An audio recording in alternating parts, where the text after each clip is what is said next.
বিএনপির উদ্যোগে কুমারখালীতে শীতার্ত মানুষের মাঝে শীতবস্তু বিতরণ। কুমারখালী উপজেলার নন্দলালপুর ইউনিয়নের হাজী আব্দুল ওহাব সুপারমার্কেট, আলাউদ্দিন নগরে নন্দলালপুর ইউনিয়ন বিএনপি ও বিএনপির অঙ্গসংগঠন কর্তৃক আয়োজিত শীতার্ত মানুষের মাঝে শীতবস্তু বিতরণ অনুষ্ঠানে প্রধান অতিথি হিসেবে উপস্থিত ছিলেন কুমারখালী উপজেলা বিএনপির গণমানুষের নেতা, কুষ্টিয়া জেলা বিএনপির যুগ্ম আহ্বায়ক, কুমারখালী উপজেলা বিএনপির আহ্বায়ক, কুমারখালী পৌরসভা হতে বারবার নির্বাচিত সাবেক মেয়র আলহাজ্জ নুরুল ইসলাম আনসার প্রামাণিক।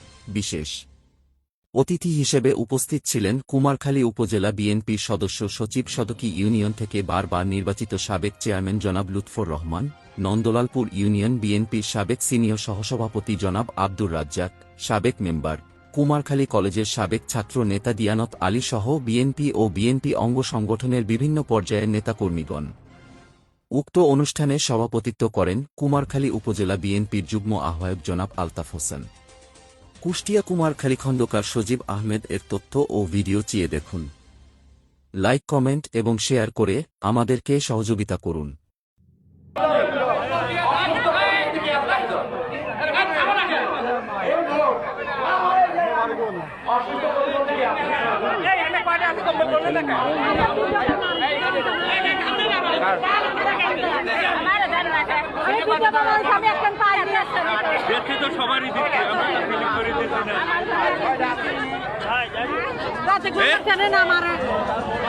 ফিলিপ তাহলে আপনি ডাকতেছি কখন?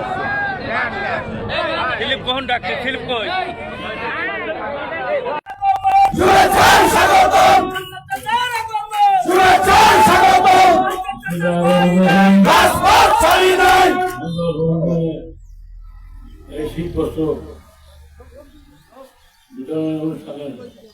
সভাপতি এই সভায় উপস্থিত কুমারখালী থানা বিএনপি আহ্বায়ক কমিটির সদস্য সচিব লুৎফর রহমান সহ আমার সঙ্গে আসা বিএনপি যুবদল, ছাত্রদল, কৃষক দল, শ্রমিক দল ও আমার সামনে বরিষ্ঠ ভাই ও বোন, আসসালামু আলাইকুম।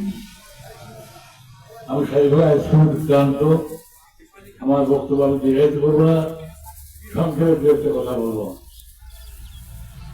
এখন বর্তমানে ভাবে চলছে বিএনপি, সমস্ত ক্ষমতার উৎস আপনারা। আমরা একদিনের মধ্যে শেষ কমিটি করে দেবো, তারা আপনাদের বাড়িতে বাড়িতে বিএনপি পরিবারের ভোট নির্বাচিত করবেন। এইখানে যদি কোন রকম আওয়ামী লীগের দোষর বা আওয়ামী লীগের কোন নেতা কর্মীরা ভোটার লিস্টে আছে, তাহলে সেই যে ভোটার লিস্ট করেছে যে অঞ্চলের তার দুর্ভাবে পানিশমেন্ট দেওয়া হবে। আপনার প্রত্যেকটি ওয়ার্ডে এখান থেকে কমিটি হবে, সেখানে আপনাদের ভোটে তারা নির্বাচিত হবে। তারা নির্বাচিত হওয়ার পর তারা ইউনিয়ন কমিটি নির্বাচন করবে, তারপর তারা থানা কমিটি ভোটকে থানা কমিটি নির্বাচিত করবে।